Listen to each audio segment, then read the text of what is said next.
Hi guys, you are most welcome to your channel. This is Ashif Ali. बच्चों, आप 11th से 12th में आ ही चुके हैं फाइनली। तो अब जो है हमारी जर्नी स्टार्ट होगी क्लास 12th की। चैप्टर 1 से लेकर जो जो हमारे चैप्टर बुक के अंदर हैं, 3 बुक वैसे आपको मिली होंगी। स्टेप बाय स्टेप हम सारे चैप्टर्स को कंप्लीट करते हुए चलेंगे। बहुत छोटी छोटी वीडियोस मैं बनाकर आपको अपलोड करके देने वाला हूँ। और सबसे पहले ना हम चैप्टर को शुरू करने से पहले भी कॉन्सेप्चुअल क्लियरिटी पर ज़्यादा फोकस करेंगे, क्योंकि जितना जल्दी से जल्दी हम कॉन्सेप्ट को क्लियर कर लेंगे उतना ही ज़्यादा मज़ा हमें प्रैक्टिकल प्रॉब्लम में आने वाला है।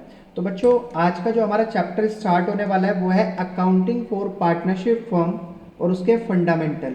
ठीक है, सिंपल चैप्टर है, कुछ ज़्यादा मुश्किल है नहीं इसके अंदर। तो आज की क्लास में सिर्फ और सिर्फ आपको एक छोटा सा पॉइंट, छोटी सी टर्म, हालांकि इसके बारे में आपको पता भी होगा क्योंकि आप क्लास 11 से क्लास 12 में अभी आए हो, तो इसलिए आपको इसका मतलब भी पता होगा। फिर भी मैं एक एक चीज़ों को ना एक्सप्लेन करता हुआ चलूँगा वीडियोज़ बाय वीडियोज़। क्लियर है? तो यहाँ पर सबसे पहला पॉइंट आता है हमारे सामने partnership. Partnership is the relation between person who have agreed to share profit of a business carried on by all or any of them acting for all।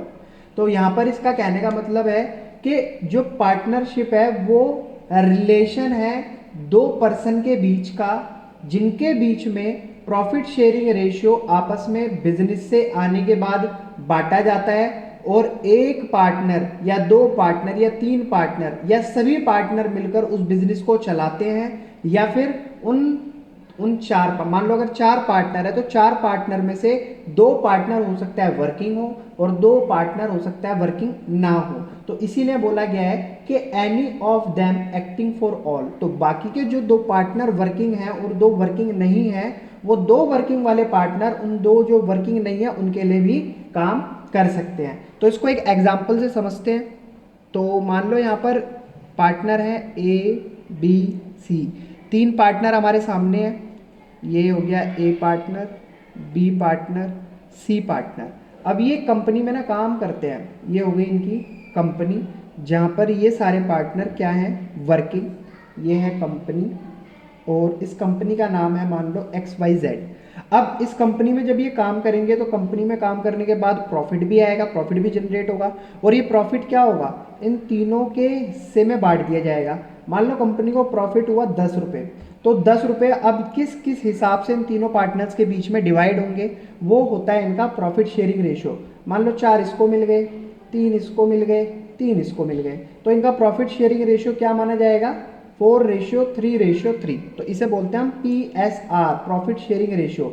जब भी कभी पार्टनरशिप होगी, और दो पार्टनरशिप कभी भी अकेले तो हो ही नहीं सकती। अगर अकेला पार्टनर फर्म को चला रहा है तो वो पार्टनरशिप फर्म नहीं होगी, वो होगी सोल प्रोप्राइटरशिप।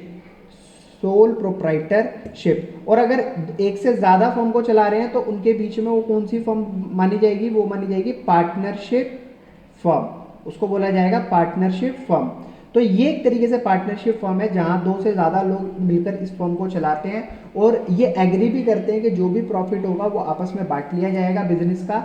और हो सकता है सभी पार्टनर भी बिजनेस को मिलकर चलाएं, हो सकता है कि ये पार्टनर बिजनेस को चलाए और बाकी के 2 पार्टनर जो हैं वर्किंग ना हो। तो ये अकेला पार्टनर इन 2 अनदर पार्टनर के बिहाफ पर भी फर्म को चला सकता है, उसके अंदर काम कर सकता है। तो बच्चों, आज की क्लास में सिर्फ ज़्यादा नहीं, इतना ही पार्टनरशिप को हमने समझ लिया, पार्टनरशिप क्या है। ये पहले चैप्टर का हमारा पहला पॉइंट था, पहली टर्म थी। आई होप आपको बहुत अच्छे तरीके से समझ आई होगी। अगर बाकी समझ आई तो प्लीज़ वीडियो को लाइक, चैनल को सब्सक्राइब जरूर कीजिएगा। फिर मिलेंगे बच्चों आपसे अगली वीडियो में अगले नए टॉपिक के साथ। तब तक के लिए धन्यवाद।